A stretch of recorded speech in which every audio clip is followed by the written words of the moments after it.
Happy New Year, everybody, and welcome to episode 400 of 10-Minute Record Reviews. This is also the third in the sequence of special episodes called Jazz Under the Radar.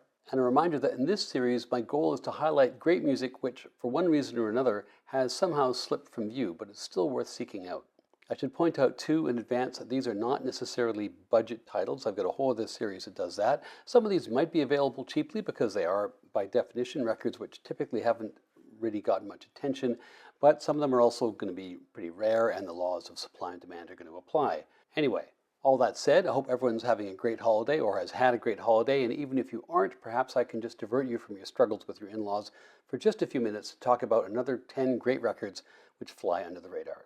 And now on with the records. And the first one I want to talk about today is this record by Victor Feldman. It's on Mode, one of those great Mode records from 1957. Pretty much all of them, I think, are from 1957, released out in LA. If you know much about Mode records, you know that very typically they have these wonderful covers by the artist Eva Diana.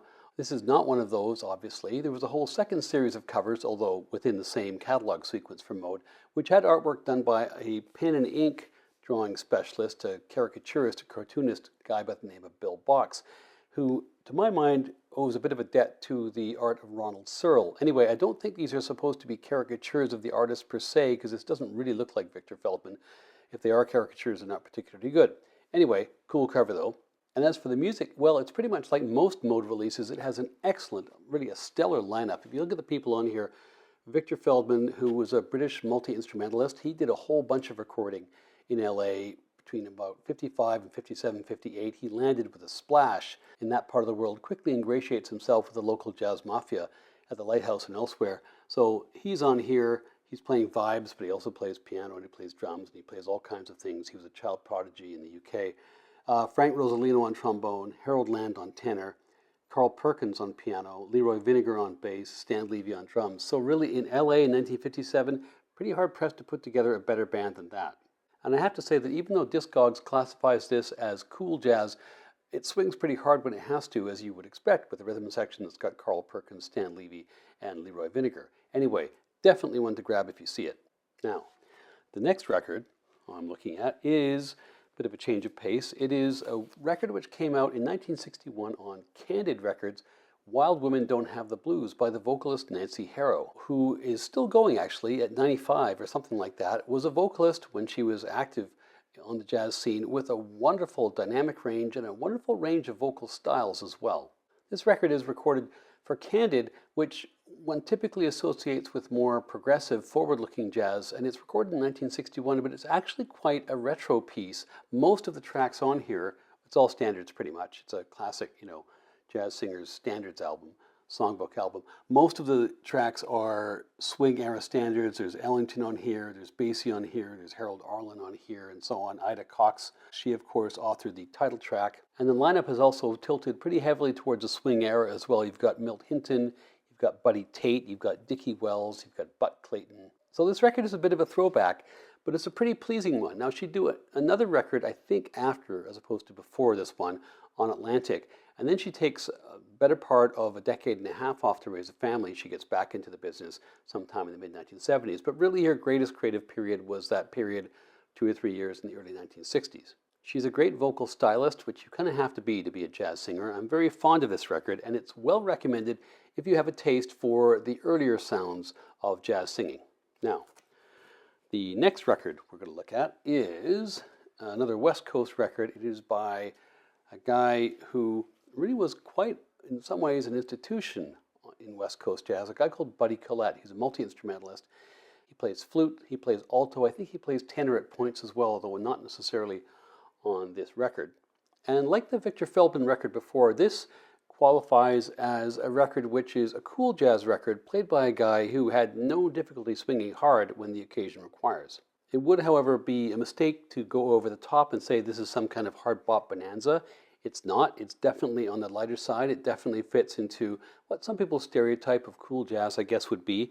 And I'm not necessarily recommending it because there's a stellar cast of sidemen. The sidemen are great, but they're relatively journeymen, I guess. It's basically because of the playing and the virtuosity of Buddy Collette, who was one of the most tasteful players on the West Coast scene. I would say, too, that the cool nature of this record is pretty much secured by the fact that Collette is playing not just alto sax but flute on a number of tracks. It really is quite a lovely album, I have to say, but again, within a certain lane. Collette is an interesting figure, incidentally. He was a major part of the desegregation of music unions in Los Angeles in the early 1950s. He had some help from Charles Mingus and also from Frank Sinatra, but he's a pretty major player in that. He himself had achieved a degree of success, but he used that influence and the connections he had to make life easier for a lot more of his fellow musicians. So not only is he a great musician, he was also a great human being. It's a great one to pick up. It's an appealing record. Put it on at brunch and charm the kids. And now, the next record we're going to look at is a bit of a different trip. This is a record on King Records from 1962. This is a repress here, but the original was also kind of glossy. It's by Hideo Shiraki, a Japanese hard bop drummer and big band drummer. In early 1961, I think it was, Horace Silver, who of course was one of the great hard bop piano players, he starred with Art Blakey, he starred with his own quintet. Some of the records that he makes in the late 1950s are really some of the best records, I think, that Blue Note ever put out. He tours Japan, and the Japanese are wowed by him in early 61, and one of the Japanese people that's wowed by him, who was already wowed by his records, of course, was Hideo Shiraki. And in the fall of 62, Shiraki puts together this record and puts it out as a tribute to Horace Silver. Silver then tours shortly after the recording session, and they meet. And Silver declares Shiraki to be the Art Blakey of Japan. The following year, 1963, Shiraki comes over to New York, and that is where this photograph is taken in New York. You can tell by the vehicles and so on, and by the English language lettering. And that photograph is chosen to grace his cover. I would say that these are pretty faithful renditions, although they're not identical, and Shiraki definitely brings a kind of a nervous energy to some of his work, not too dissimilar to Art Blakey, actually, I have to say, which distinguishes this record from Silver's releases. And if you like the energy of those early Blakey-Silver recordings live at Birdland, I think you really will like this record, and it's also a lot cheaper than those original Blue Notes. Now, the next record we're going to look at is this one by Jack Sheldon. It's very glossy. It's hard to pick up in the light there. Called The Quartet and the Quintet. And Jack Sheldon was a sweet-toned trumpet player, again, a West Coaster. He was kind of what you might call a triple threat. He was active across music, TV, film, all kinds of different entertainment milieu in Los Angeles in the 1950s, 1960s, and 1970s. He ends up at one point being Merv Griffin's sidekick on Merv Griffin's syndicated talk show. His greatest period of artistry was probably the late 1950s when, in addition to releasing his own music like this, he's also part of the Curtis Counts group, that wonderful hard bop combo. This is one of the very few releases from the small but very mighty label Jazz:(West, which I think only put out 4 proper LPs. It really is a great record. It swings. There's some beautiful ballads on here. Probably the most obvious point of comparison for a young white West Coast trumpeter in the mid-1950s would be to Chet Baker. But I would say Sheldon is quite different from Baker. He is, I think, technically more astute. He's got a very different tone as well. If you could draw a continuum where you've got, Chet Baker at one end and Maynard Ferguson at the other, Sheldon would be right about in the middle, which is kind of where you'd want to be. On this record, there are also some pretty solid sidemen, such as Zoot Sims, no slouch, Lawrence Marable, talked about him the other day. He's great. Ralph Pena on bass, and so on. There's a picture of Zoot blowing like the wind. Anyway, it's a great record, definitely in the if you see it, grab it category. Now, the next record we have coming up here is from a Chicago label, Argo. Argo, of course, was the jazz imprint of the Chess Brothers empire. This is an outing on Argo by a guy called Al Gray, who almost never gets a mention these days. He was a trombonist and a big band veteran from the early 1940s, but this is as adept a transition from being a big band guy to being a hard bop guy as pretty much anybody ever managed. Here he's got a septet in tow. There are some real heavyweights on here. Billy Mitchell's on tenor sax. Donald Byrd, no less, is on trumpet. Bobby Hutcherson is on vibes, very young at this point. Herbie Hancock, this is pre-joining Miles Davis. Herbie Hancock is on the piano, and several others as well. And they really roll through a pretty diverse program. You've got riff-heavy bluesy numbers, you've got ballads, you've got vibes workouts with Hutcherson, you name it. It's a cheerful, happy record. It sounds like it was a real gas to record. And it was one, I think, of 7 records, which Alegre makes for Argo in about a 2 or 3 year period in the early 1960s, and I'm pretty keen on the basis of this one to explore the rest. Now, the next record we're going to talk about, now I'm sneaking in records which don't quite fit the format because, again, it's my channel. I set the rules, and this one is a Latin record, although it is a Latin record which is pretty jazzy, so it probably still counts. It's by an outfit, an impromptu outfit, but one which became kind of a long-running venture, I guess, called the Alegre All-Stars. It's a fun record, it's a party record, it's basically kind of a jam. It's recorded live in a loft in Spanish Harlem in 1961. And it's the brainchild of Al Santiago, who was the boss and supremo of Alegre Records, which, at least until Fania Records gets its feet under it in the late 1960s, all the way in the earlier part of that decade, Alegre was the main competition for Tico Records in the Latin music market in New York. These all-star sessions were so-called descargas, or jam sessions, basically involved getting a whole bunch of really great Latin players, putting them in one room, giving them free food and free booze, and turning on the tape. These descargas were a big thing in Cuba at the time, or had been, and this tradition would run all the way through the 60s and into the 70s in the New York scene as well. In fact, Johnny Pacheco, who ran Fania Records for so many years, is actually on this record playing flute. And these records, I think there were 4 of them, maybe 4 volumes, were basically like the tablets that Moses brought down from the Mount for the Latin jam session scene in New York, and the results are magnificent. Razera del Cielo is incredible, Para Ti is incredible, Estoy Buscando a Caco is also terrific, and everything else is at least very strong in this record. It's loads of fun. There are also tons of little outtakey bits, or, where they let the tape run and you can hear the studio chatter. There's sound effects, there's people pouring drinks and so on. It's got a little bit of a Snoop Dogg's Doggy Style kind of vibe to the record. Anyway, it's a great record. It's super legit. Es verdad, así se toca. And on that multilingual note, we move on to